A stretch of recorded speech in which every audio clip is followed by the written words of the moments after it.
नमस्कार फ्रेंड्स, ମୁଁ ସୁମିତ। ଗତ 4 ତାରିଖରେ 4 ଅଗଷ୍ଟରେ ଆମର ଯେଉଁ OSSC CGL ସ୍ପେଶାଲିଷ୍ଟ ଏକ୍ଜାମ୍ ହେଇଥିଲା ତାର ରିଜନିଂଟା ଆଜି ଆମେ ସଲ୍ୟୁସନ୍ କରିବା। ଏଇଟା ମୋ ପାଖରେ ଅଛି, ସେଟ୍ ଏ ଅଛି, ସେଟ୍ ଏର ରିଜନିଂ କରିବା ଆମେ। ଷ୍ଟାର୍ଟ କରିବା ଆଗରୁ ମୁଁ କେବଳ କହିବି ଆପଣ ଭିଡ଼ିଓକୁ ଟିକେ ସେୟାର ସବସ୍କ୍ରାଇବ୍ କରନ୍ତୁ। ସେୟାର ସବସ୍କ୍ରାଇବ୍ ନ କଲେ ଆମକୁ ମୋଟିଭେସନ୍ ବି ସେମିତି ମିଳିବନି ଆପଣଙ୍କ ପାଇଁ କଣ୍ଟେଣ୍ଟ ବନେଇବା ପାଇଁ। ଚାଲନ୍ତୁ ଷ୍ଟାର୍ଟ କରିବା। ଫାର୍ଷ୍ଟଟା ଦେଇଛି 352ଟା ରିଲେସନ୍ ଅଛି 30 ସାଙ୍ଗରେ। ସେମ୍ ରିଲେସନ୍ ଏଇଟା ଅଛି 296ରୁ 108 ସାଙ୍ଗରେ। ସେମିତି 628ଟା କେତେ ହେବ ସେ କହିଛି। ଏଇଟା ଦେଖନ୍ତୁ ଡାଇରେକ୍ଟ ଏଠି ଅଛି। 3 ସାଙ୍ଗରେ 5 ଗୁଣନ ହେଉଛି, ତା ସାଙ୍ଗରେ 2 ଗୁଣନ ହେଇଛି, ତାହେଲେ 3 5 15 ଦୁନେ 30 ହେଇଛି। ସେମିତି 9 ଦୁନେ 1800 108 ହେଇଛି। ଏମିତି ଏଇଟା କେତେ ହେଇଯିବ, 6 ଦୁନେ 12 ଅଷ୍ଟେ 96। ଅପସନ୍ ବି ହେଇଯିବ ରାଇଟ୍ ଆନ୍ସର୍। ନେକ୍ସଟ ଦେଖନ୍ତୁ, 9ର ରିଲେସନ୍ ଦେଇଛି 24 ସାଙ୍ଗରେ। ସେମ୍ ରିଲେସନ୍ କୋଉଟା କାହାର ହବ 6 ସାଙ୍ଗରେ। ଏଠି ଦେଖନ୍ତୁ ଆପଣ 9ରେ 3 ଗୁଣନ ହେଇଛି, -3 ହେଇଛି। ସେମିତି ଏଇ ଯୋଉ ନମ୍ବରଟା ରହିଛି ମାଗିଛି ଆମକୁ ଯୋଉଟା, ସେଇଟା ବି 3 ଗୁଣନ ହେଇଥିବ, ତାପରେ -3 ହେଇଥିବ। ତ ଡାଇରେକ୍ଟ ଏଇଟା କେମିତି ବାହାରିବ ନା 6ରେ +3 ଆଡ୍ କରିଦିଅନ୍ତୁ। ଏଇଟା ଯେତିକି ସବୁ ସାଇନ୍ ଅଛି ସେଟା ସବୁ ରିଭର୍ସ କରିଦିଅନ୍ତୁ। +3 କରିଦେଇକି ଏଇଟା ଇଣ୍ଟୁ ଅଛି, ଡିଭାଇଡ୍ 3 କରିଦିଅନ୍ତୁ। କେତେ ହଉଛି ନା 9/3। କେତେ ହେଇଯିବ, 3 ହେଇଯିବ। ହିସାବ କରି ଦେଖନ୍ତୁ, 3 3 9, 9ରୁ 3 ଗଲେ କେତେ ନା 6। ଅପସନ୍ କୋଉଟା ନା option A is the right answer. Next ଅଛି 27ର ରିଲେସନ୍ 9 ସାଙ୍ଗରେ। ସେମିତି 64ର ରିଲେସନ୍ କାହା ସାଙ୍ଗରେ ହବ, ଏଇଟା ଆମେ କହିପାରିବା 3ର କ୍ୟୁବ୍ ଅଛି, ଏଇଟା ଅଛି କଣ 3ର ସ୍କୋୟାର। ସେମିତି ଏଇଟା 4ର କ୍ୟୁବ୍ ଅଛି, ତ ଏଇଟା ଅବଭିୟସଲି କେତେ ହେଇଯିବ, 4ର ସ୍କୋୟାର ହେଇଯିବ, ତାହେଲେ 16। Option C is the right answer. Next ଦେଖିବା, ଦେଇଛି 7:50। ନେକ୍ସଟ 11:11 କେତେ କହିଛି, ଏଇଟା ଦେଖନ୍ତୁ। ଏଠି 7ରେ ସ୍କୋୟାର ହେଇକି +1 ହେଇଛି, ତ ଏଇଟା ସେମିତି କେତେ ହେଇଯିବ ନା 11 ସ୍କୋୟାର ହେଇକି +1 ହେଇଯିବ। 11 ସ୍କୋୟାର କେତେ 121, ତ ଏଇଠି କେତେ ହେଇଯିବ 122। Option C is the right answer. Next ଦେଖିବା ଆମେ, ଏଠି ଅଛି 100, ଏଇଟା କାହାର ସ୍କୋୟାର 10ର ସ୍କୋୟାର। ଏଠି 121, 11ର ସ୍କୋୟାର। ଏଇଟା 36ଟା 6ର ସ୍କୋୟାର। ତ ଏଇ ଡେସ୍ଟା ଦେଇଛି କାହାର ହବ, ଏଇଟା ଦେଖନ୍ତୁ ଆମର ଏଇଟା କଞ୍ଜିକ୍ୟୁଟିଭ୍ ଇଣ୍ଟିଜର ଅଛି। ଏଠି 10 ହେଲା, ନେକ୍ସଟ 11 ହେଲା, ଏଠି 6 ଅଛି, ତାପରେ ନିହାତି 7ର ହବ, 7ର ସ୍କୋୟାର କେତେ ହେଇଯିବ। Option B is the right answer. Next ଦେଖନ୍ତୁ, ଏଇଟା ଆପଣଙ୍କର ଅଛି PNS ଟା OT ସାଙ୍ଗରେ ସମାନ, ତାହେଲେ DPH ଟା କାହା ସାଙ୍ଗରେ ସମାନ କହିଛି। ଏଇଟା ଆପଣଙ୍କର P ଆଉ O ଟା କେତେ ହେଇଯିବ ନା ଏଟା -1, ମାନେ ରିଭର୍ସ ହେଇଛି ଥରେ। ନେକ୍ସଟ ତାପରେ N ଆଉ O କଣ ହେଇଛି, ପ୍ଲସ୍ ହେଇଛି ଥରେ। ତାପରେ O ଆଉ T କେତେ ହେଇଛି, ପ୍ଲସ୍ ହେଇଛି। ସେମ୍ ରିଲେସନ୍ ବି ଏପଟେ ହେଇଯିବ ଆପଣଙ୍କର। କେତେ ହେଇଯିବ, ଏଇଟା ଗୋଟେ ରିଭର୍ସ ହେଇଯିବ। ରିଭର୍ସ ହେଲେ ଗୋଟେ ବ୍ୟାକୱାର୍ଡ ହେଲେ କେତେ ହେଇଯିବ ନା ଫାର୍ଷ୍ଟ C ଆସିବ, ତାପରେ B ର ଗୋଟେ ପ୍ଲସ୍ ହେଇଗଲେ କେତେ ଆସିବ ନା ଆପଣଙ୍କର ଆସିଯିବ ଆପଣଙ୍କର ଏଇଟା C, ଏଇଟା ବି C ଆସିଯିବ। ନେକ୍ସଟ H ର ଗୋଟେ ପ୍ଲସ୍ ହବ, କେତେ ଆସିଯିବ I ଆସିଯିବ। ବୁଝିପାରିଲେ, ତ କୋଉଟା ହେଇଗଲା ଆନ୍ସର ନା option C is the right answer. Next ଦେଖିବା, 72ଟା କହିଛି କଣ ନା X is the husband of Y। କଣ କହିଛି, X ହଉଛି ହଜବ୍ୟାଣ୍ଡ କାହାର, Y ର। ଏଇଟା ସାଇନ୍ ଗୁଡ଼ା ଆପଣ ନିଜ ଅନୁସାରେ ନେଇପାରିବେ, ମୁଁ ଏଇଟା ମୋ ଅନୁସାରେ ନେଉଛି। ଆପଣ ଦେଖନ୍ତୁ, ଆପଣ ଯୋଉଥିରେ ପ୍ରାକ୍ଟିସ୍ କରିଥିବେ ସେଇ ଅନୁସାରେ ନେବେ। W ହଉଛି ଡଟର କାହାର, X ର। X ର ଡଟର କିଏ, W। ତାପରେ କଣ କହିଛି, Z is the husband of W। Z କହିଛି ହଜବ୍ୟାଣ୍ଡ W ର। ତାପରେ କଣ କହିଛି, N is the daughter of Z। N ହଉଛି ଡଟର କାହାର, Z ର। କହିଛି what is the relationship of N with Y। N କାହା ସାଙ୍ଗରେ, Y ର କଣ ହବ, Y ର କଣ ହବ, Y ର ଝିଅର ଝିଅ, ମାନେ କଣ ହେଇଯିବ ନାତୁଣୀ, ମାନେ grand daughter. Option D is the right answer. Next କହିଛି 73,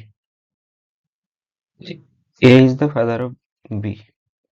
A is the father of କାହାର, B ର। Then B is not his son, B ଯଦି A ର ପିଲା କିନ୍ତୁ ତାର ପୁଅ ନୁହେଁ, କ'ଣ ହେଇଥିବ, ଝିଅ ହେଇଥିବ। ନେକ୍ସଟ କହିଛି D is the only wife of A, D is the only wife of A, A ର ଓନ୍ଲି ୱାଇଫ୍। A ର କ'ଣ ଆଉ 2-3ଟା ୱାଇଫ୍ ଥାନ୍ତି? ଇଏ କୋଉ ଭଳିଆ କ୍ୱେଶ୍ଚନ୍ ପକଉଛନ୍ତି। ଏଇଟା ୱାଇଫ୍ ମାନେ ନା ଏଇଟା ନେଗେଟିଭ ହେଇଯିବ। ତାପରେ C is the son of D, C is the son of D ମାନେ B ର ଭାଇ। ଦେନ୍ କହିଛି how is D related to B, D, D ଟା କହୁଛି B ର କ'ଣ, B ର ଅବଭିୟସଲି କ'ଣ, ମଦର ହେଇଯିବ ଆଉ। Option C is the right answer. Then ସେ କହିଛି ଯେ ଆପଣଙ୍କର ମାଇନସଟା କହିଛି ଡିଭିଜନ ସାଙ୍ଗରେ ସମାନ, ପ୍ଲସଟା କହିଛି ସବଷ୍ଟ୍ରାକ୍ସନ ସାଙ୍ଗରେ ସମାନ, ଦେନ୍ ଡିଭିଜନଟା କହିଛି ମଲ୍ଟିପ୍ଲିକେସନ ସାଙ୍ଗରେ ସମାନ, ତାପରେ ମଲ୍ଟିପ୍ଲାଇଟା କହିଛି କ'ଣ ନା ଏଡିସନ ସାଙ୍ଗରେ ସମାନ। ସେ କହିଛି ଯୋଉଟା ଅଛି ଆପଣଙ୍କର ଏଇ ଫିଗରଟା, ଏଇଟାର ଯଦି ସାଇନ୍ ଚେଞ୍ଜ ହେଇଯିବ ଏଇ ଅନୁସାରେ, ଯୋଉଟା ଆମର ଦେଇଛି ଏଇ ଅନୁସାରେ ସାଇନ୍ ଚେଞ୍ଜ ହେଲେ କୋଉ ଆନ୍ସରଟା ଠିକ୍ ସେ କହିଛି ଦେଖିଦେବା।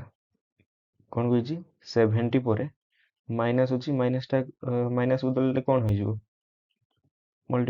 ସରି ଡିଭିଜନ ହେଇଯିବ। 70 ଡିଭିଜନ 2, 2 ପରେ କ'ଣ ଅଛି ନା ପ୍ଲସ୍ ଅଛି, ପ୍ଲସ୍ ବଦଳରେ କ'ଣ ହେଇଯିବ, ସବଷ୍ଟ୍ରାକ୍ସନ ହେଇଯିବ, ଆସିଗଲା ମାଇନସ୍। ଦେନ୍ କ'ଣ ଅଛି, ଏଠି ଡିଭିଜନ ଦେଇଛି, ଡିଭିଜନ କାହା ସାଙ୍ଗରେ ସମାନ ନା ମଲ୍ଟିପ୍ଲିକେସନ ସାଙ୍ଗରେ ସମାନ, କ'ଣ ହେଇଯିବ ନା 4 ଇଣ୍ଟୁ ହେଇଗଲା। ଦେନ୍ କ'ଣ ଅଛି 5 ଅଛି, 5 ପରେ ଇଣ୍ଟୁ ଅଛି, ଏଇଠି ମଲ୍ଟିପ୍ଲାଇଟା କାହା ସାଙ୍ଗରେ ସମାନ, ଏଡିସନ ସାଙ୍ଗରେ ସମାନ, ଏଡିସନ ସାଙ୍ଗରେ ସମାନ। ତ ଏଇଟାର କହିଛି କେତେ ହବ ଆନ୍ସର, ଏଇଟା 70 ଆଉ 2 ଏଇଟା ହେଇଗଲା କେତେ ହବ 35, 35ରୁ 20 ଚାଲିଗଲା କେତେ ହେଇଗଲା 15, ଏ plus 6 21, option B is the right answer. Then କହିଛି 75, Rahul travels 10 kilometre towards east, କହିଛି କ'ଣ ନା ରାହୁଲ 10 କିଲୋମିଟର ଗଲା କେତେ ଇଷ୍ଟକୁ। Then it takes left turn and travel 3 kilometre, এইଠୁ 3 କିଲୋମିଟର ସେ ଲେଫ୍ଟ ନେଲା। Then it takes right turn and travel 5 kilometre, ଏଇଟା 3 ନେଇଛି, ରାଇଟ୍ ତାପରେ ନେଲା କେତେ 5 kilometre. Then he again takes right turn and travel 8 kilometre, ସେ କହିଛି କ'ଣ ନା ଏଗେନ୍ କହିଛି ରାଇଟ୍ ଟର୍ନ ନେଇଛି କେତେ 8 କିଲୋମିଟର। କ'ଣ କହିଛି final he takes right turn and more time and travels 3 kilometre, ଏଠି କ'ଣ କହିଛି ରାଇଟ୍କୁ ଆଉ ଥରେ ଆସିଛି 3 କିଲୋମିଟର ଦେଇଛି। ସେ କ'ଣ କହିଛି how far he is from his starting point and in which direction। ଦେଖନ୍ତୁ ଆମେ ଏଠି ପାରାଲାଲ କରିକି ଦେଖିବା, ଏଇଟାକୁ ପାରାଲାଲ କରିକି ଦେଖିବା ଏଣ୍ଡ ଏଇଟାକୁ ପାରାଲାଲ କରିକି ଦେଖିବା। ଯଦି ଏଇଟା ଆମର ଆସିଛି 8 କିଲୋମିଟର ଆସିଛି, ତ ଆର ସିଧା ହେଉଛି ଏଇଟା, ବୁଝିଲେ, ଏଇଠୁ ଯାଇଥିଲେ ଏଇଠି ମିଶିଥାନ୍ତା ସିଏ, ତ ଏଇଠି କେତେ ମିଟର ହେଇଯାଉଛି, ଏଇଟା ଯଦି 3 ହେଇଗଲା ତାହେଲେ ଏଇଟା କେତେ ହେଇଯିବ 5, ତାହେଲେ ଏଇଟା କେତେ ହେଇଯିବ 5 ହେଇଗଲା, ବୁଝିପାରିଲେ, ଏଇ ପାର୍ଟଟା ହେଇଗଲା ଆପଣଙ୍କର 5। ସେମିତି ଏଇଠି 3 ଆସିଛି, ଏ ଟୋଟାଲ 5 ଥିଲା, ତାହେଲେ ଏଇ ପାର୍ଟଟା କେତେ ହେଇଯାଉଛି ଆପଣଙ୍କର ନା 2, ବୁଝିପାରିଲେ। ତାହେଲେ ଗୋଟେ ଫିଗର ହେଇଗଲା, ଯୋଉ ଫିଗରଟା ଆପଣଙ୍କର ଏମିତି ହେଇଛି, କେତେ ହେଇଗଲା ଇଏ 10 ଇଏ 2 କେତେ ହେଇଗଲା 12, ଏପଟଟା ହେଇଗଲା 5। ସେ କହିଛି କେତେ କିଲୋମିଟର ଦୂରରେ ଅଛି, ଏଇଟା ଆପଣଙ୍କର କେତେ କିଲୋମିଟର ଦୂରରେ ଅଛି ଆଉ କୋଉ ଡିରେକ୍ସନରେ ଆପଣଙ୍କର ଅଛି, ବୁଝିପାରିଲେ। ତାହେଲେ ଡିରେକ୍ସନଟା କ'ଣ ନା ଆମର ଜାଣିଛୁ ଇଷ୍ଟ ୱେଷ୍ଟ ନର୍ଥ ସାଉଥ।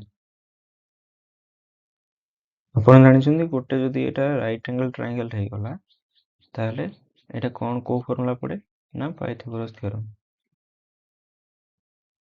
ପାଇଥାଗୋରାସ ଥିଓରମରେ କ'ଣ ଥାଏ, ଗୋଟେ ପେୟାର ଥାଏ ନା 5 12 ସାଙ୍ଗରେ, ଆଉ ଗୋଟେ ଥାଏ କ'ଣ ନା 13, ବୁଝିପାରିଲେ। ତ ଏଇଟା କୋଉ ଡିରେକ୍ସନରେ ଅଛି, ଏଇଠୁ କୋଉ ଡିରେକ୍ସନ ଏଟା ଅଛି ନା ସାଉଥ ଇଷ୍ଟରେ ଅଛି, केते हेजिबो 13 kilometre towards south east. Option A is the sorry option D is the right answer, 13 kilometre towards south east. Next देखिबा which Anita walked 20 kilometer towards north, which 20 kilometer toward north. Then she turned right and walked 30 kilometer. Right को गला केते 30 kilometer. Then she turned right again and traveled 35. पुणी आसला right को केते 35. Then she moved left and walked 15 kilometer. Left को आसला केते 15 kilometer. Finally she turned left and walked 15 kilometer. कहीं कौन ने तार लेफ्ट को गला केते 15 किलोमीटर। से कही in which direction C from the starting point, कही को डायरेक्शन अछि स्टार्टिंग पॉइंट रो। आपण देखो एटा टोटल आसीतला सी केते 35 पुणी रिटर्न कला केते 15। ताले हम कहि परिबा ए लाइन टारे एटी से माने ए लाइन रे बे अछि से एटा भी 15 हे जिवो, एटा यदि 15 हे जिवो एठु एति केते हे जिवो आपनकर 30 ऊपर अछि एटा पैरेलल हे गला, बुझि परले 30 हे गला। ताले को डायरेक्शन अछि से कहूची देट पैरेलल हे होची ताले कोड ना ईस्ट रे अछि से। Option C is the right answer.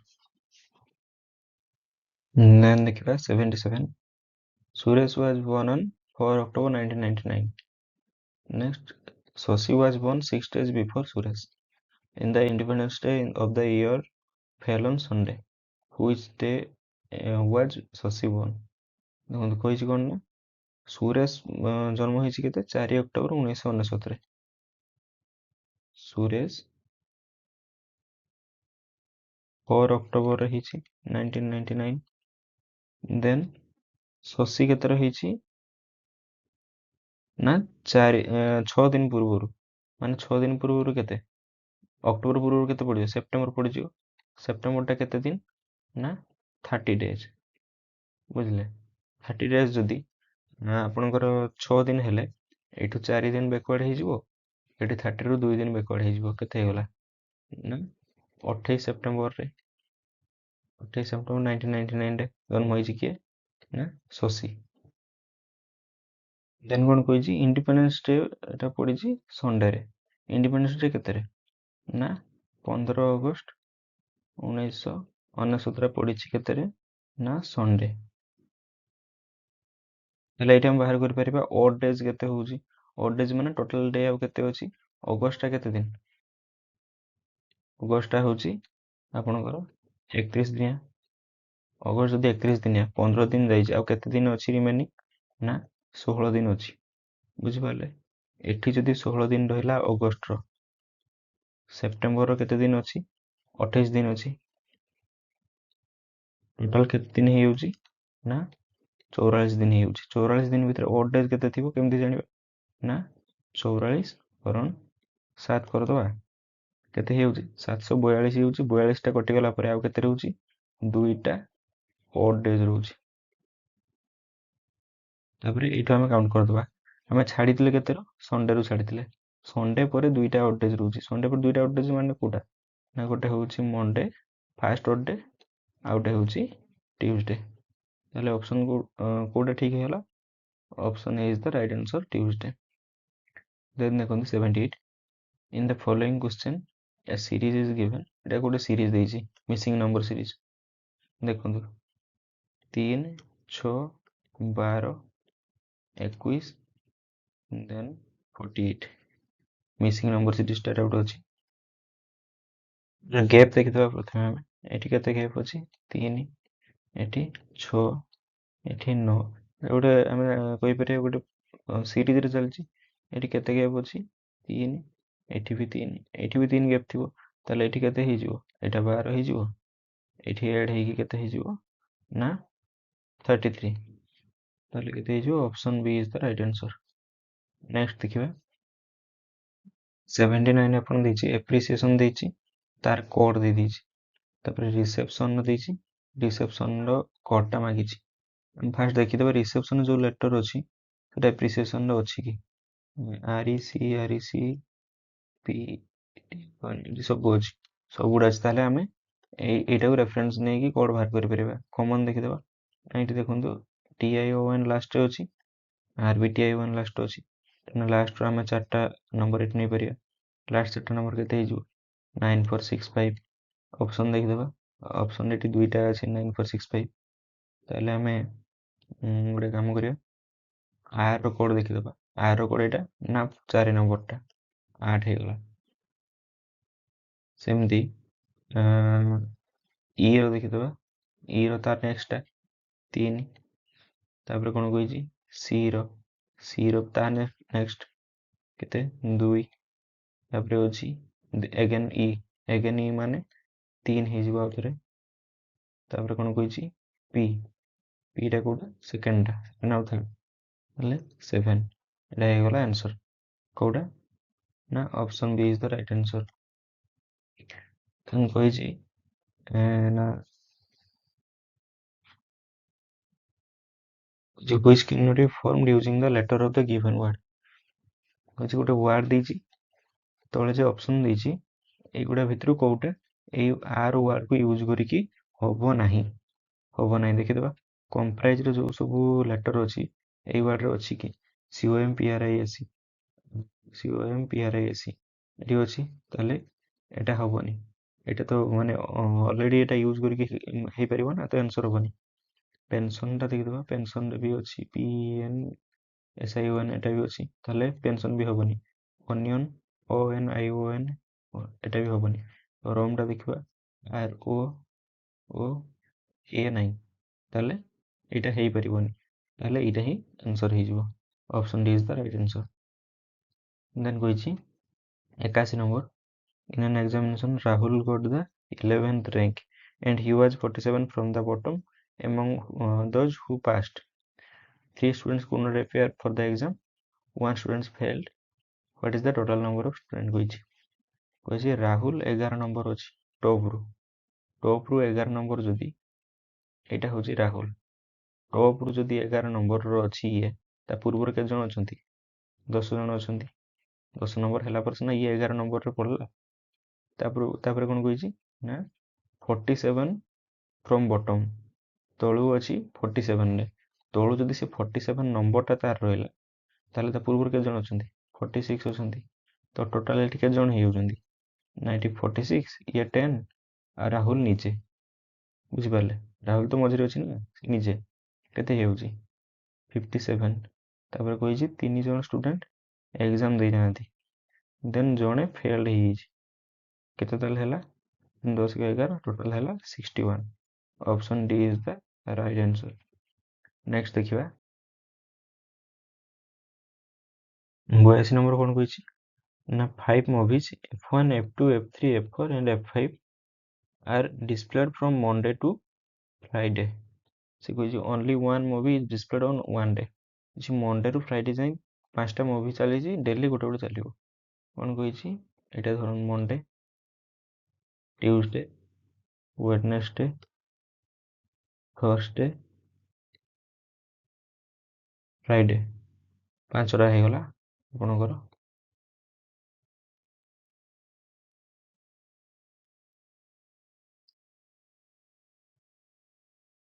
कौन कही ना फास्ट आमर कौन दी कंडीशन ना each movie displayed one time each movie F1 is displayed on Monday Monday रे कही F1 चलची बुझिपारे तापर कही two movies are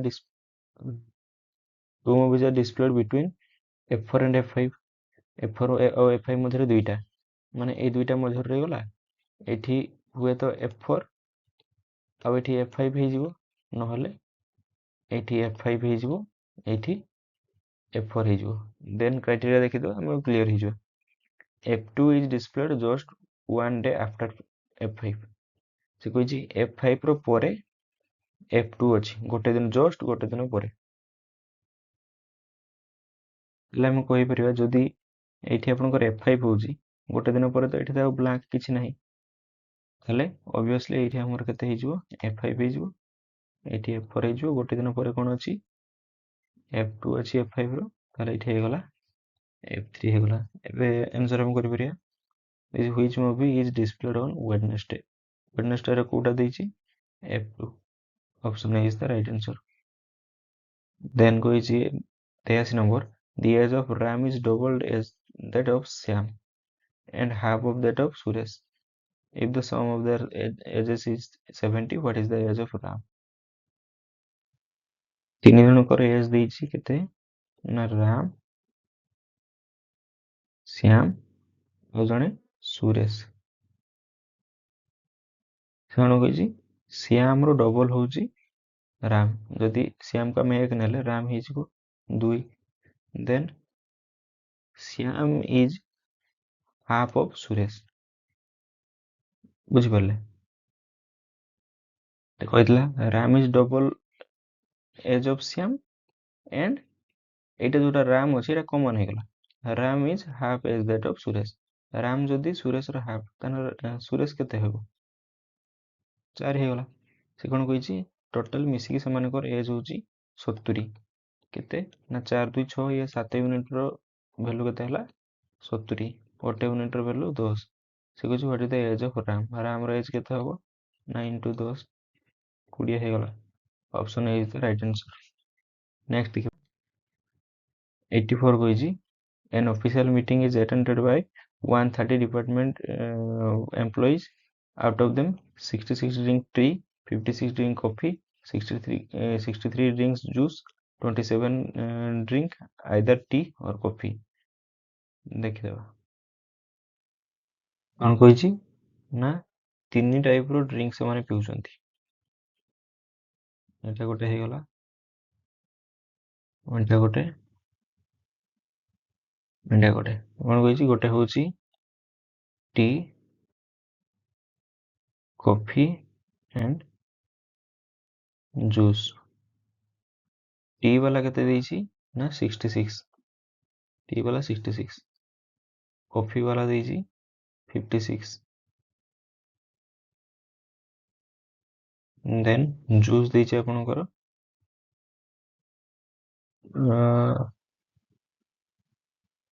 ଜୁସ୍ ଦେଇଛି 63 नेक्स्ट କହିଛି ସତେଇଶ कैन ड्रिंक आइदर टी और कॉफी ଦେଖନ୍ତୁ ଏ ଯେତେବେଳେ ତିନିଟା ଆପଣଙ୍କର ରହୁଛି ଏମିତିକା ଆପଣ ଦେଖିଦେବେ ଟୋଟାଲ ସବୁଗୁଡା କାହାର ଅଛି ମାନେ ସବୁଗୁଡା ଡ୍ରିଙ୍କ କୋଉମାନେ କମନଲି ପିଉଛନ୍ତି ଦେଖିଦେବା ଆମେ juice 33 5 employees can drink any of the three ମାନେ ସେଟା ଟୋଟାଲ 5 ଜଣ କଣ ନା ସବୁ ପ୍ରକାର ଡ୍ରିଙ୍କ ପିଉଛନ୍ତି ତାହେଲେ ଏଇଟା ଫାଷ୍ଟ ନେଇଯିବା ଆମେ ବୁଝିପାରିଲେ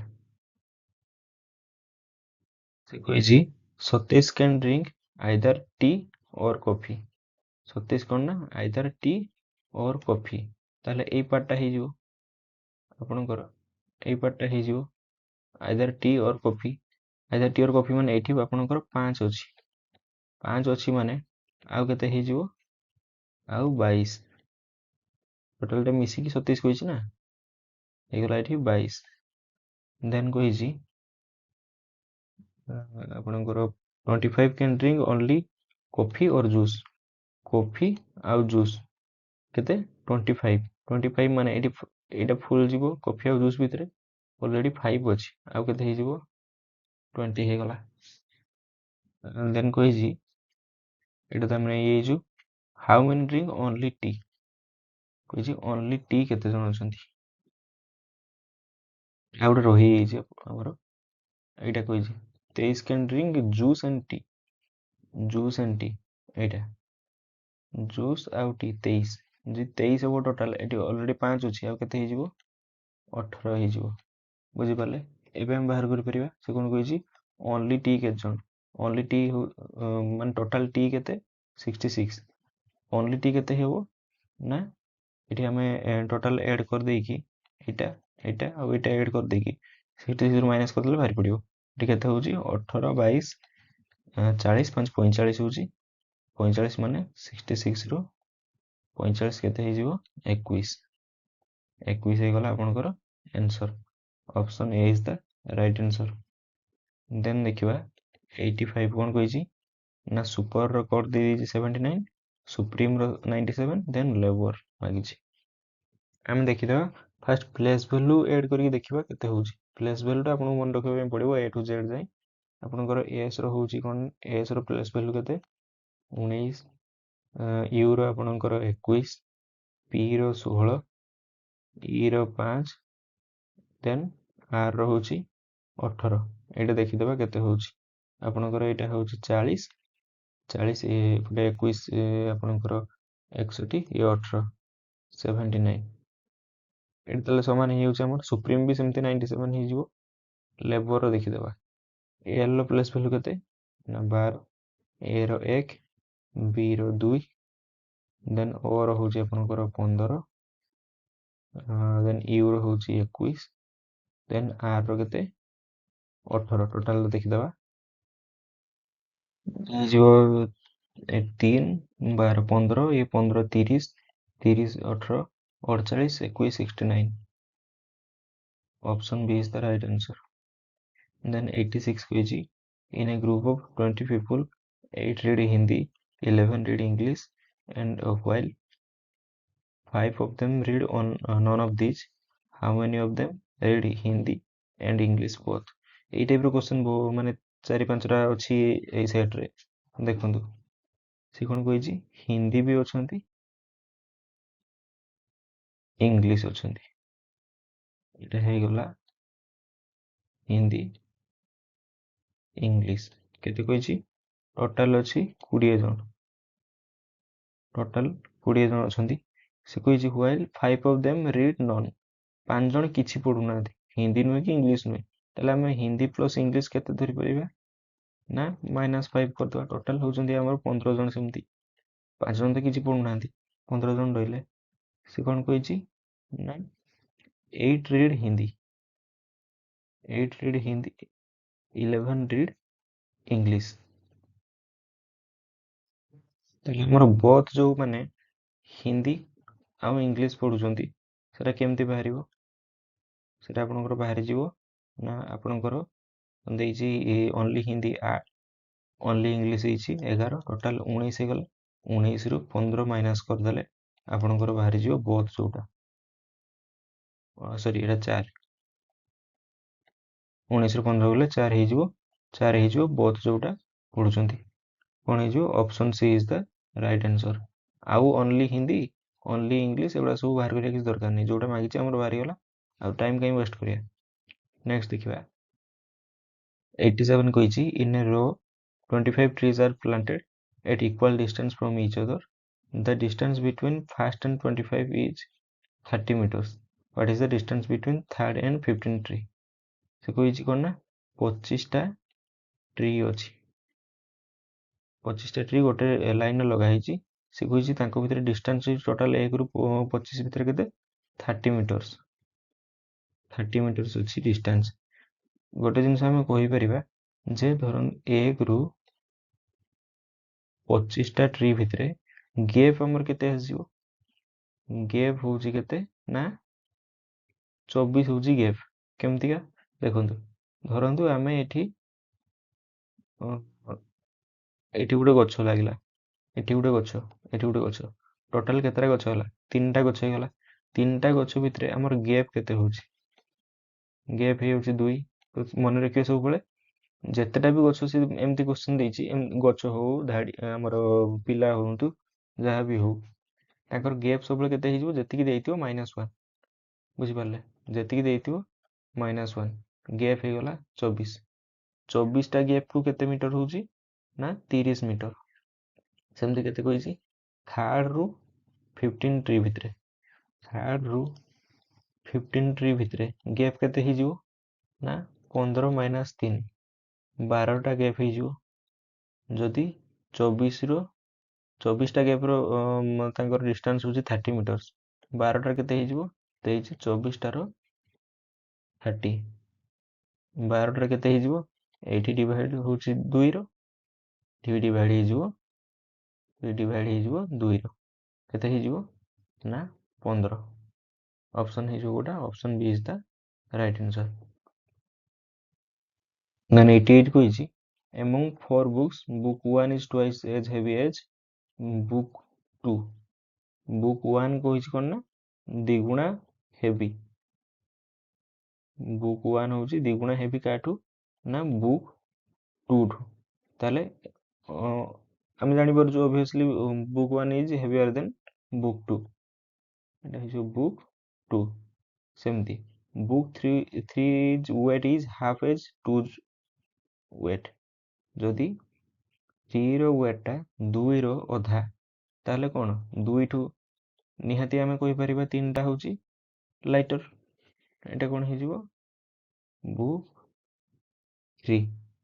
ବୁଝିପାରିଲେ? ଦେନ୍ କ'ଣ କହିଛି book four is 60 gram more then compare to book two.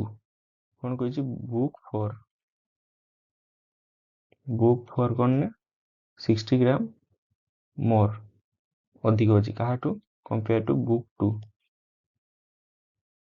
Two ଠୁ। Then but 60 gram less than compare to book one. ଏ ବୁକ୍ ଫୋର୍ଟା 60 ଗ୍ରାମ ଲେସ୍। 60 ଗ୍ରାମ ଲେସ୍ କାହାଠୁ ବୁକ୍ ୱାନ୍ ଠୁ। ପାଇଗଲେ ଆମେ ସବୁ କ୍ରାଇଟେରିଆ। ସେ କହିଛି ହେଭିଏଷ୍ଟ କୋଉଟା।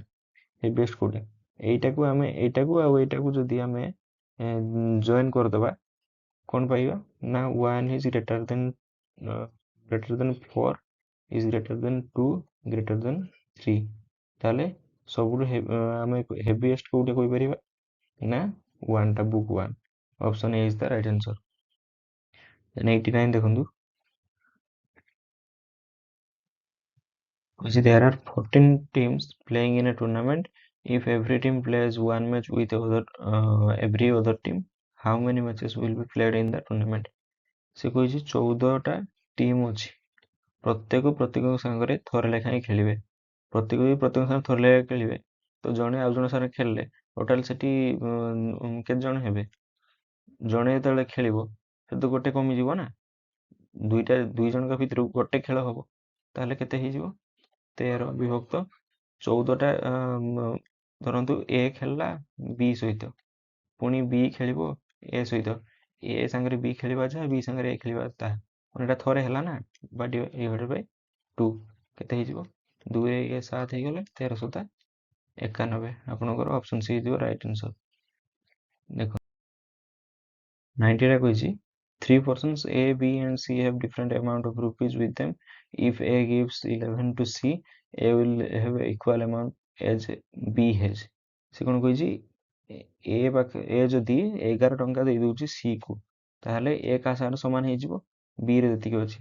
A and B together have 245 rupees. How many rupees does B have? ସେ କହିଛି A ଆଉ B ପାଖରେ କେତେ ଅଛି 245 ଅଛି। ସେ କ'ଣ କହିଛି ଯଦି A ଦେଇଦେଉଛି 11 ଟଙ୍କା C କୁ, ଧରନ୍ତୁ 11 ଟଙ୍କା ଏଠି ଦୁଇଟା ଏଡ୍ ହେଇକି A ଆଉ B ର ତ ଏଡ୍ ହେଇକି ଅଛି ନା 245 ଟଙ୍କା। 11 ଟଙ୍କା ଦେଇଦେଲା C କୁ, ଏଇଟା C ପାଖକୁ ପଳେଇଲା, କେତେ ଟୋଟାଲ ହେଲା 234। ଦେନ୍ କହିଛି A ଆଉ B ର କ'ଣ ଅଛି ନା ଇକ୍ୱାଲ ଆମାଉଣ୍ଟ ଅଛି 11 ଟଙ୍କା ଦେଇଦେଲା ପରେ C କୁ, ତାହେଲେ ଏଇଟା ହେଉଛି ଇକ୍ୱାଲ, ମାନେ କୋଉଟା A ଇକ୍ୱାଲ ଟୁ B। ଦେନ୍ କହିଛି କ'ଣ ନା how many rupees B have. ଯଦି ଏଇଟା ହେଉଛି ଇକ୍ୱାଲ ଅଛି ଦୁଇ ଜଣଙ୍କର ତାହେଲେ B ର ବି ଯେତିକି A ର ବି ସେତିକି ହେବ, କେତେ ହେଇଯିବ 234 ଡିଭାଇଡେଡ୍ ବାଇ 2 ଇକ୍ୱାଲ ଟୁ 117। ଏଇଟା ହେଇଗଲା B ର। A ର କେତେ ହେବ? A ର ଯଦି ମାଗିଥାନ୍ତା A ର 117 ସାଙ୍ଗରେ ଆମେ ପ୍ଲସ୍ ଏଡ୍ କରିଥାନ୍ତେ 11, ତ ଓନ୍ଲି କେତେ ହେଇଯିବ 117। Option C is the right answer. 91 ଦେଇଛି in a class of 100 students, every student has passed in one or more of the 3 subjects, that is history, economics and English. Previously ଯେମିତି ଆମେ କରିଥିଲେ question exact ସେଇ ଟାଇପ୍ର question. କ'ଣ କହିଛି 3ଟା subject ଅଛି,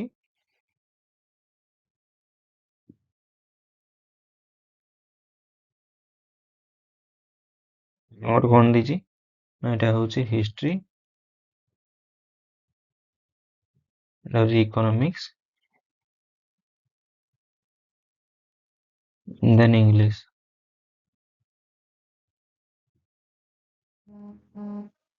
ପୂର୍ବରୁ ମୁଁ କହିଛି ଯଦି ତିନିଟା ରହୁଛି କମନ ଦେଖିଦେବେ। କମନ ଏଠି ଅଛି if 5 students only have passed all 3 subjects, total 5 ଜଣ କଣ ନା ତିନିଟା ସାରା ସବଜେକ୍ଟରେ ପାସ୍ କରିଛନ୍ତି। ତାପରେ ଏଇଠି ଆମେ ଗୋଟେ ଗୋଟେ ନେଇଯିବା ରେଫରେନ୍ସ ନବା ନା 24 students have passed in English only, only ଇଂଲିଶରେ କେତେ 24 ଜଣ। ସେମିତି 14 students have passed in history only, 14 ଜଣ ହିଷ୍ଟ୍ରିରେ only। Then 11 students have passed in both English and economics, 11 କେତେ English ଆଉ economics both। 11 ଯଦି only English ଆଉ economics both only କହିଦେଇଛି ନା, ତାହେଲେ ଏଠି 11 ହେଇଯିବ। ଯଦି କହିଥାନ୍ତା କେବଳ economics ଆଉ English ତାହେଲେ 5 ରୁ ମାଇନସ୍ ହେଇକି ଏଠି 6 ହେଇଥାନ୍ତା। only କହିଦେଇଛି ମାନେ ଏଟା କେବଳ ଏଇ ପାର୍ଟଟା, ବୁଝିପାରିଲେ? ଏଇ ପାର୍ଟଟା ହିଁ ହଉଛି 11। Then 12 students have passed in both English and history only, same type ର। 12 ଜଣ କଣ ଇଂଲିଶ ଆଉ ହିଷ୍ଟ୍ରି, 12 ଜଣ କୋଉଟା ହେଇଯିବେ ଇଂଲିଶ ଆଉ ହିଷ୍ଟ୍ରି। ଇଂଲିଶ ଆଉ ହିଷ୍ଟ୍ରି ମାନେ ଓନ୍ଲି ମାନେ ଏଇଟା ହଉଛି 12 ଜଣ ରହିଗଲେ, ବୁଝିପାରିଲେ? ଦେନ୍ କହିଛି ଆପଣଙ୍କର ଟୋଟାଲ 50 ଷ୍ଟୁଡେଣ୍ଟ କଣ କହିଛି ହିଷ୍ଟ୍ରିରେ ପାସ୍ କରିଛନ୍ତି। ଟୋଟାଲ ଯଦି 50 ହବ ହିଷ୍ଟ୍ରିରେ, ଏଇଟା ହେଇଯିବ ଟୋଟାଲ ହିଷ୍ଟ୍ରି ହେଇଯିବ ଏଠି 50। 50ରୁ ଦେଇଛି ଆମର କେତେ 14 ଦେଇଛି, 5 ଦେଇଛି, 12 ଦେଇଛି, ଟୋଟାଲ କେତେ ହଉଛି ଇଏ ହଉଛି 26, 5 31 ହଉଛି। 50ରୁ ଗଲେ 31 କେତେ, ଏଇଟା ହେଇଗଲା ଆପଣଙ୍କର 19, ବୁଝିପାରିଲେ? ଏବେ କଣ କହିଛି ନା ଇକୋନୋମିକ୍ସ ଅନଲି କେତେ, ଇକୋନୋମିକ୍ସ ଅନଲି ଯଦି କେତେ ପଚାରୁଛି, ଆମେ ଏଗୁଡ଼ା ଟୋଟାଲ ଏଡ୍ କରିକି ଯେତିକି ଆମେ ଫିଗର ପାଇଲେ ସବୁ ଏଡ୍ କରିକି ଟୋଟାଲ ଷ୍ଟୁଡେଣ୍ଟ ଯଦି 100ରୁ ମାଇନସ୍ କରିଦେଲେ ବାହାରି ପଡ଼ିବ ଆମର କେତେ ହେବ ଦେଖନ୍ତୁ। ଇଏ 19, 11 କେତେ ହେଇଯାଉଛି 30, ଦେନ୍ 12, ଦେନ୍ 14, 24 ଆଉ ମଝିରେ ଅଛି 5, ଟୋଟାଲ ଏତିକି ଆଡ୍ କରିଦେବା। 30, 12 ଆପଣଙ୍କର 42, 42, 14 56, ତାପରେ 24, 80, 5 85, 85 ହେଇଗଲା। ଯଦି 85 ହେଲା, ଟୋଟାଲ ଅଛନ୍ତି 100, ଆଉ ଇକୋନୋମିକ୍ସରେ କେତେ ହେଇଗଲା ଓନ୍ଲି 15 ହେଇଗଲା ନା। ରାଇଟ୍ ଆନ୍ସର କୋଉଟା, option D is the right answer 15। Next ଦେଖିବା 92 କଣ କହିଛି, a private taxi company charge fixed charge along with a per kilometer charge based on the distance covered. For a journey of 24 kilometers, the charges are paid 368 rupees. For a journey of 32 kilometers, the charges paid are 464 rupees. How much will a person will have to pay traveling distance of 15 kilometer? ସେ କଣ କହିଛି ନା ଗୋଟେ normal ଯୋଉଟା fair ଅଛି ସେଟା ଅଛି, ଆଉ ଗୋଟେ ଫିକ୍ସଡ ଚାର୍ଜ ଅଛି, ବୁଝିପାରିଲେ? ତାହେଲେ ଫିକ୍ସଡ ଚାର୍ଜଟା ଯେତେ କିଲୋମିଟର ଗଲେ ବି ସେଟା ଫିକ୍ସଡ ଚାର୍ଜରେ ରହିବ। କଣ କହିଛି ନା 24 କିଲୋମିଟର ପାଇଁ କେତେ ପଡୁଛି 368 368 rupees। ଦେନ୍ 32 କିଲୋମିଟର ପାଇଁ ପଡୁଛି 464 rupees। ଏଠି ଏକ୍ସଟ୍ରା କେତେ କିଲୋମିଟର ପଡୁଛି ଆମର ଯାଇଛି ଆମର ନା 8 କିଲୋମିଟର ଏକ୍ସଟ୍ରା ଯାଇଛି। 8 କିଲୋମିଟର ଯଦି ଏକ୍ସଟ୍ରା ଯାଉଛି, ଏଠି କେତେ ଟଙ୍କା ଏକ୍ସଟ୍ରା ଆମର ଯାଉଛି, ଏଠି ଆମର ହେଇଯିବ 32, 64, 96। ତାହେଲେ ଏକ୍ସଟ୍ରା ଆପଣଙ୍କର କେତେ ପଡୁଛି 96, ବା 96ଟା କଣ ଏକ୍ସଟ୍ରା ପଡିଲା 8 କିଲୋମିଟର ପାଇଁ, ଟୋଟାଲ କେତେ ନା 12 କିଲୋମିଟର, ସରି 12 rupees per କିଲୋମିଟର। ଏଇଟା ଆପଣଙ୍କର ହେଇଗଲା କଣ ନା, ଏଇଟା ହଉଛି ଆପଣଙ୍କର ଫେୟାରଟା, ନର୍ମାଲ ଚାର୍ଜ ଯୋଉଟା ଫିକ୍ସ ଚାର୍ଜ ନୁହେଁ।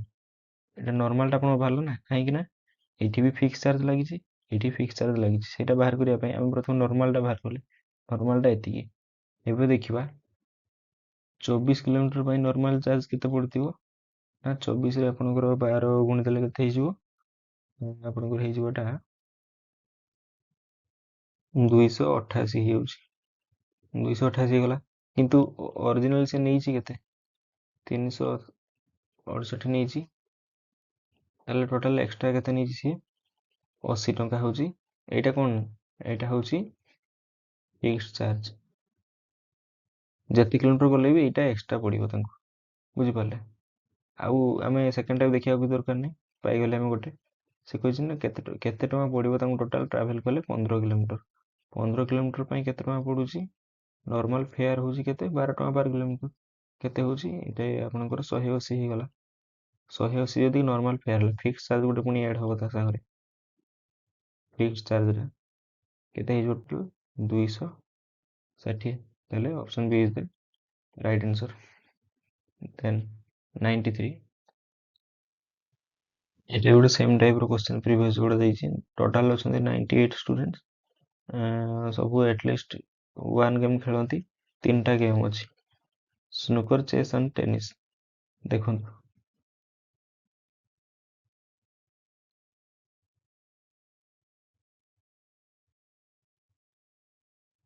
ଏଇଟା ହେଇଗଲା ଆପଣଙ୍କର ସ୍ନୁକର, ଚେସ୍, ଟେନିସ୍। କ'ଣ କହିଛି? ଟୋଟାଲ୍ ଅଛନ୍ତି କେତେ? ନା ଟୋଟାଲ୍ 98। ସେ କହିଛି 42 ଷ୍ଟୁଡେଣ୍ଟସ୍ ପ୍ଲେ ସ୍ନୁକର। ସ୍ନୁକର କେତେ? 42। 49 play tennis. Tennis 49। Then 43 plus chess. 43 chess. Next କେତେ ଜଣ ଟୋଟାଲ ଖେଳୁଛନ୍ତି ଆମେ ଦେଖିଦବା। ଟୋଟାଲ ସବୁ ଗେମ୍ ଖେଳୁଛନ୍ତି 5 ଜଣ। ତାହେଲେ ଏଠି ହେଲା 5 ଜଣ ଟୋଟାଲ ସବୁ ସମସ୍ତେ ଖେଳୁଛନ୍ତି। ତାପରେ କହିଛି the number of students who play only snooker and only chess is equal। ସେ କହିଛି only snooker ଆଉ only chess ହେଉଛି equal। ତାହେଲେ ଧରିନେବା ଏଇଟାକୁ A ବୋଲି ଧରିନେବା। ଏଇ ଦୁଇଟା ସମାନ କହିଛି। ଦେନ୍ କହିଛି 11 students play only snooker। 11 କେତେ?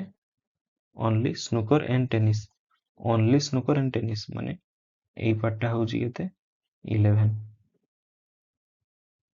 6 students play only snooker and chess। only snooker and chess କେତେ? ଏଇଟା ହେଉଛି 6।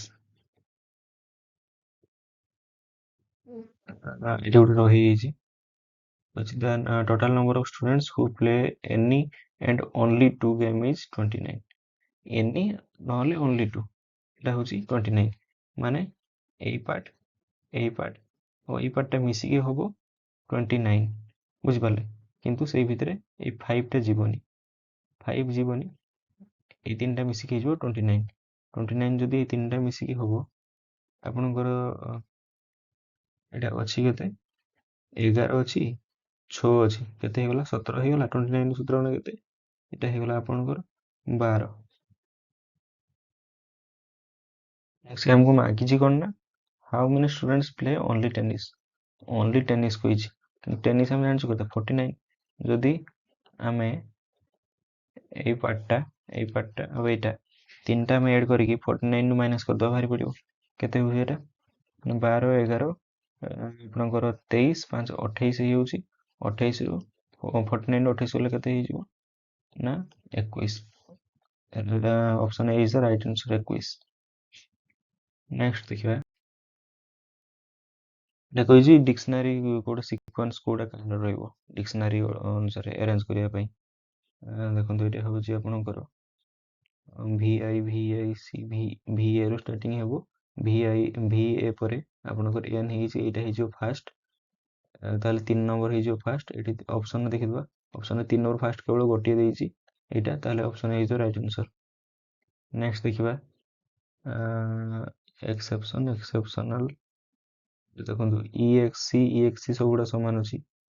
EXC ସବୁଗୁଡ଼ା ସମାନ ଅଛି, ତାପରେ E ଦେଖିବା EXCE, ଏଇ ଦୁଇଟା ଭିତରେ ଆମେ ଦେଖିବା ଏବେ ଏକ୍ସେପ୍ସନ୍ ଏତିକି ପର୍ଯ୍ୟନ୍ତ ସବୁ ସମାନ ଅଛି, ଏଇଟା ଅଲଗା ଅଛି, ମାନେ ଏଇଟା ହେଇଯିବ ଫାଷ୍ଟ, 1ଟା ହେଇଯିବ ଫାଷ୍ଟ। ଅପସନ୍ ଦେଖିଦେବା, option is the right answer. କେବଳ 1ରେ ଫାଷ୍ଟ ଗୋଟେ ଅଛି। ଦେନ୍ ଆପଣଙ୍କର କହିଛି ନା ଏଇଟା ଗୋଟେ କୋଡ୍ ଦେଇଛି, ଆର ମାନେ ହେଉଛି କ'ଣ ନା ସି ଇଜ୍ ବ୍ରେଭ୍। ଏଇଟା ପିସ୍ ଅର୍ RENIK ରହୁଛି, C is always smiling. SORREZHI means is always cheerful. ସେ କହିଛି what is the code for the code used for the word smiling. Smiling ପାଇଁ କୋଉ କୋଡଟା ସେ କହିଛି? ସ୍ମାଇଲିଂ କୋଉଠି ଅଛି ନା ଏଇଟାରେ ଅଛି। she is smiling, she is always smiling। ଆମେ ଦେଖିବା ଯଦି ଏଇଠି ଯେତିକି ୱାର୍ଡ ଅଛି ସେଟା ଆଉ କେଠି ୟୁଜ ହେଇଛି। ସି କୋଉଠି ୟୁଜ ହେଇଛି? ସି ଗୋଟେ ଏଇଠି ୟୁଜ ହେଇଛି। ଇଜ୍ କୋଉଠି ଅଛି? ଇଜଟା ଏଇଟା ଗୋଟେ ୟୁଜ ହେଇଛି। ଦେନ୍ ଅଲୱେଜ କୋଉଠି ଅଛି? ଅଲୱେଜଟା ଆପଣଙ୍କର ଏଇଟା ଅଲୱେଜ ଅଛି। ତାହେଲେ ସ୍ମାଇଲିଂଟା କେବଳ ଅଲଗାରେ ୟୁଜ।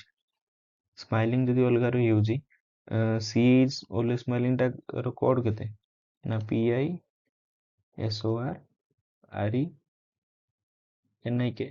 ଆମେ ଦେଖିବା ଏଇ ଚାରିଟାରୁ ଯୋଉଟା ରହିଗଲା ସ୍ମାଇଲିଂ ତାର କୋଉଆଡେ ୟୁଜ ହେଇନି, ତାହେଲେ ତାର କୋଡଟା ଅଲଗା ଥିବ, କୋଉଆଡେ ନଥିବ। PI ଦେଖିଦେବା କୋଉଠି ଅଛି କି? PI ଆପଣଙ୍କର ଏଇଟାକୁ ଛାଡି ଦେଇକି PI ଆପଣଙ୍କର ଏଠି ବି ନାହିଁ, ଏଠି ବି ନାହିଁ। ଦେନ୍ PA ହେଇଯିବ ଆନ୍ସର। ବୁଝିପାରିଲେ? ଏଟା କୋଉଠି ନାହିଁ ମାନେ ଏଟା ସ୍ମାଇଲିଂ ପାଇଁ ହେଇଛି, ସ୍ମାଇଲିଂ ବି ଅଲଗା କୋଉଠି ନାହିଁ ନା, ତ option C is the right answer. Then 97 ଅଛି, ଏଟା ସିଲୋଜିଜମ ଦେଇଛି ଆପଣଙ୍କର। ଦେଖନ୍ତୁ କିଛି all poets are intelligent, all poets are intelligent। ଦେନ୍ କହୁଛି all singers are intelligent, all singer ବି intelligent କହିଛି। କନକ୍ଲୁଜନ କଣ ଦେଇଛି? all singers are poets, all singers are poet। ଏଟା କହିଛି, ଏଟା ଆମର ଦେଇଛି କିଛି ସେମିତି ମ୍ୟାଚ୍ କରୁନି, ତାହେଲେ ଫାର୍ଷ୍ଟଟା ହେଇଯିବ ଭୁଲ। ଦେନ୍ କହିଛି some intelligent person are not singer, some intelligent person are not singer। ଏଟା ତ ମନା କରିନାହିଁ ନା କୋଉଠି, ତ ଏଇଟା ବି ହେଇଯିବ ରଙ୍ଗ। ତ ଅପସନ କୋଉଟା ହେଇଯିବ? ନାଇଦର ହେଇଯିବ। Option D is the right answer. Next ଦେଖିବା 98 ରେ କଣ କହିଛି?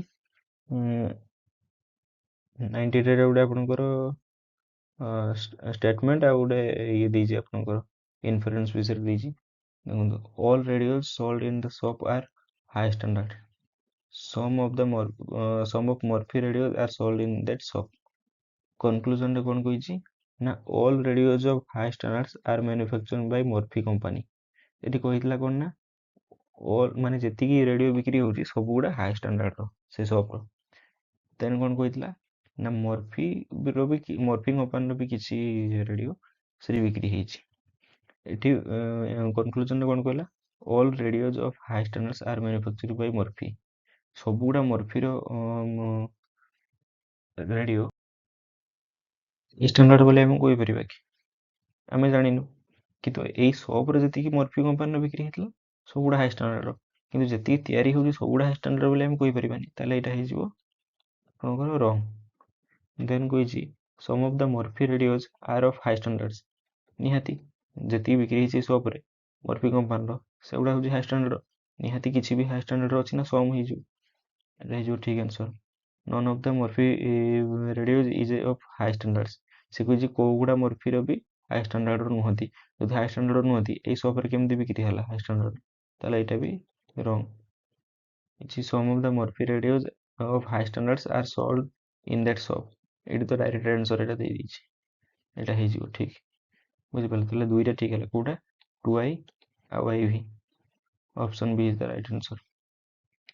ଦେନ୍ କହିଛି 99 a boat can travel with a speed of 30 km per hour in still water if the speed of the stream is 6 km per hour, find the time taken to the boat go to 108 km downstream।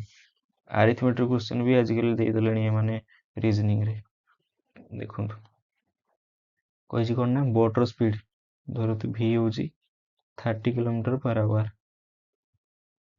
Then stream ର speed କେତେ? 6 km per hour। ଆର previous କ୍ଲାସରେ ଯୋଉଟା ମୁଁ କରିଥିଲି arithmetic ର କ୍ଲାସରେ ମୁଁ କହିଥିଲି ଯେ ଯେତେବେଳେ ଡାଉନ୍ ଷ୍ଟ୍ରିମ୍ ଥିବ ସେତେବେଳେ କଣ ହେଇଯିବ, ଦୁଇଟାର ସ୍ପିଡ ସବୁବେଳେ ଏଡ୍ ହବ। ବୁଝିପାରିଲେ? 36 km per hour ଆଉ ଅପଷ୍ଟ୍ରିମ୍ ଥିଲେ ଆପଣଙ୍କର ମାଇନସ୍ ହେଇଯିବ। ଏଠି କଣ କହିଛି 108 km ଯିବା ପାଇଁ ଡାଉନ୍ ଷ୍ଟ୍ରିମ୍ କେତେ ଟାଇମ୍ ଲାଗିବ? 108 km ଯିବା ପାଇଁ ଡାଉନ୍ ଷ୍ଟ୍ରିମ୍ କେତେ ଟାଇମ୍ ଲାଗିବ? ନା distance by speed टाइम बाहर पड़ो 36 रे 3 हो 3 hour option C is the right answer then last question a man climbing up a wall which is 20 meters high he climbed 16 meters during the day but slips back 3 meter 40 centimeters in the evening how far ahead the man reaches on that day ସେ କହୁଛି ଗୋଟେ 24 ମିଟରର ଥିଲା ଆପଣଙ୍କର wall ଦିନରେ ଚଢୁଛି କେତେ 16 metre ପୁଣି ରାତିରେ slip କରିଯାଉଛି କେତେ ସନ୍ଧ୍ୟାବେଳେ 3 ମିଟର 40 ସେଣ୍ଟିମିଟର ତାହେଲେ ଟୋଟାଲ ସେ ଗୋଟେ ଦିନ କେତେ ଉଠୁଛି ଗୋଟେ ଦିନରେ କେତେ ଉଠୁଛି ଏଇ 24ର ଭ୍ୟାଲୁ କିଛି ନାହିଁ ଏଠି ସିଏ ଆମକୁ କଣ ନା ଭ୍ରମ ସୃଷ୍ଟି କରିବା ପାଇଁ 24 ମିଟରଟା ଉଠି ଦେଇଛି ଏକ୍ଜାକ୍ଟ ଆନ୍ସର କେତେ ହେଇଯିବ ନା ଦିନରେ 16 ଉଠିଥିଲା ରାତିରେ ଖସି ପଡିଲା 3.4 ମିଟର ତାହେଲେ ଏକ୍ଜାକ୍ଟ ଆକ୍ଚୁଆଲି କେତେ ସିଏ ଉଠିଲା 12.6 ମିଟର 12.6 ମିଟର ଗୋଟେ ଏଇଟା option B is the right answer ଏଇ କ୍ୱେଶ୍ଚନ ସାଙ୍ଗରେ ଆମର ସରିଗଲା ଓଏସଏସସି ସିଜିଏଲ ସ୍ପେଶାଲିଷ୍ଟ ଏକ୍ଜାମର ଯୋଉ ଏକ୍ଜାମ ହେଇଥିଲା ତାର ମ୍ୟାଥ ରିଜନିଂ ଆଉ ଡିଆଇ ହେଇଗଲା ରିଜନିଂ ଏଟା ସରିଗଲା ମ୍ୟାଥ ଆମର ଆରିଥମେଟିକ୍ ଆଉ ଡିଆଇ ଯୋଉମାନେ ଦେଖିନାହାନ୍ତି ପ୍ରିଭିୟସ୍ କ୍ଲାସ୍ ହେଇ ଦେଖିନେବେ ଆଉ ତା ସାଙ୍ଗରେ ଚ୍ୟାନେଲକୁ ଆମର ସବସ୍କ୍ରାଇବ କରିଦେବେ ସେୟାର ଟିକେ କରିଦିଅନ୍ତୁ ଆଉ ଟେଲିଗ୍ରାମ ଜଏନ୍ ହେଇଯାଆନ୍ତୁ ଟେଲିଗ୍ରାମ ଜଏନ୍ କଲେ ଆପଣଙ୍କୁ ଫ୍ରି ପିଡିଏଫ୍ ସବୁ ମିଳିଯିବ ଟିକେ ଧନ୍ୟବାଦ ଦେଖା ହବା ଆଉ ଗୋଟେ ଭିଡ଼ିଓରେ ଧନ୍ୟବାଦ